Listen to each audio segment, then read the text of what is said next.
The Director General of the Energy Commission of Nigeria, ECN, Dr. Mustapha Abdullahi, has said that the government of President Bola Ahmed Tinubu is committed to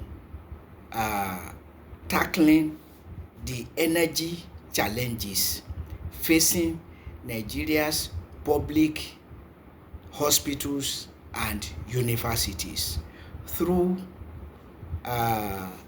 increased investment in renewable solar energy, committed to Nigeria's public hospitals and universities. What about the other sectors of the Nigerian life outside of hospitals and universities?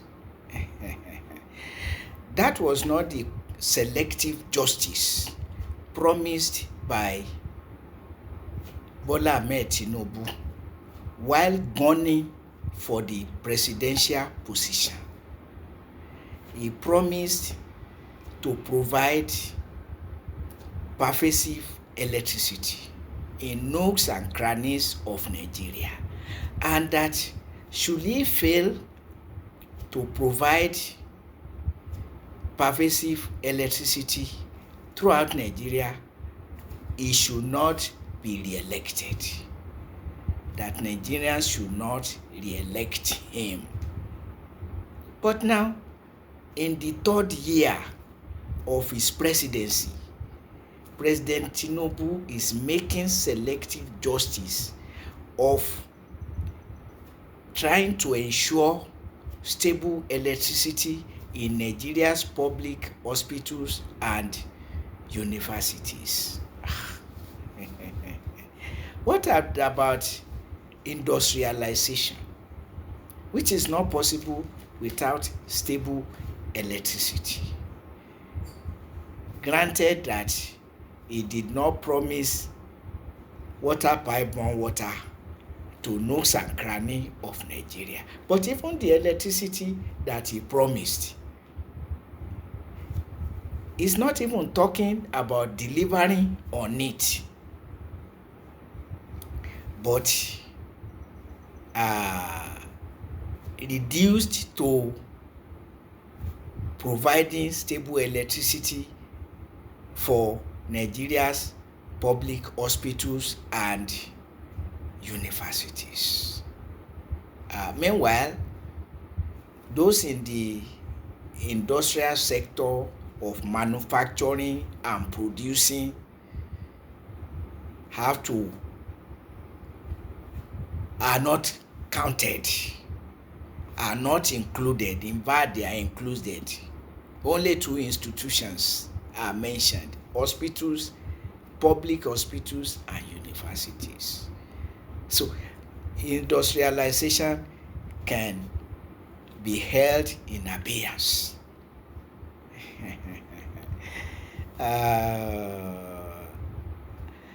Besides,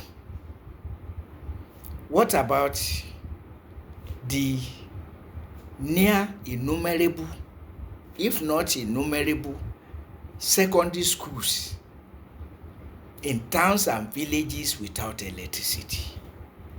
Yet, government is bent on imposing computer-based tests on children from those schools that will sit for secondary school leaving certificate examinations as from next year. This is October 2025. President Bola Ahmed Tinubu will clock 3 years as the president on May 29, 2026 next year.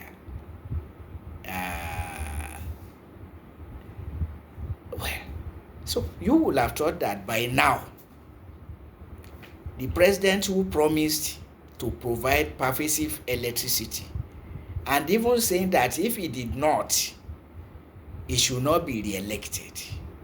By now, in his third year, he should have been able to say, okay, I promised when I was coming to power to provide pervasive electricity in nooks and crannies of Nigeria. And you can see that not less than 2/3 of Nigeria has been electrified. And that before I clock 3 years, next May, the rest of the country will have been electrified. But that is not to be. Rather, in the third year, promising and still a promise, electricity through increased investment in renewable solar energy, that Nigeria's public hospitals and universities will be enjoying electricity, stable electricity, presumably. So that means that the electoral promise was empty promise.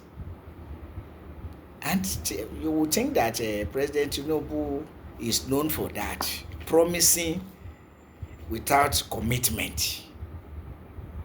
So it's like deceive them to get power. Once you have gotten power, you have gotten power. Because this is what it has turned out. And it is not just the less than 3 years of President Tinubu. It has been the case since 2015 till date. Promising without commitment to the promise. So, what is in a promise? Talking.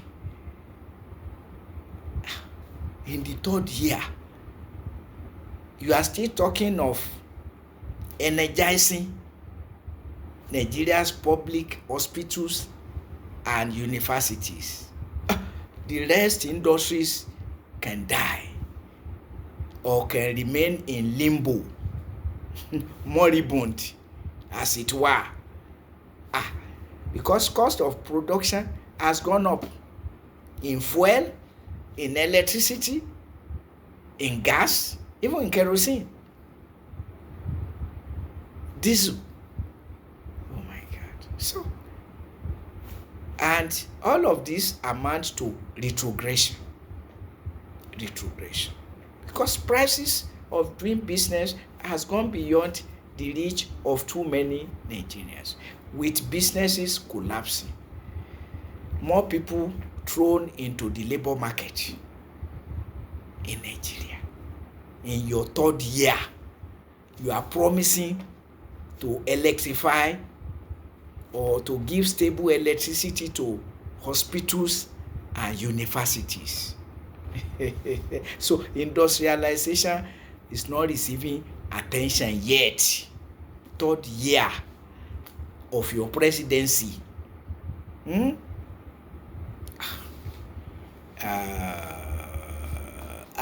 11th year of government by the so-called All Progressives Congress, retrogressing Nigeria in every direction. Mass abject poverty, worsening insecurity, mention it. But I'm also concerned that government is going to impose computer-based tests on children coming from towns and villages without electricity. Secondary schools without electricity. Not to talk of computer and network. So, what type of thinking is this? What type of thinking is this? You will impose CBT, computer-based test on children in the near innumerable villages and towns without electricity, in their grammar schools, in their secondary schools. You know, thinking, sincerity of purpose, honesty of purpose, where are they?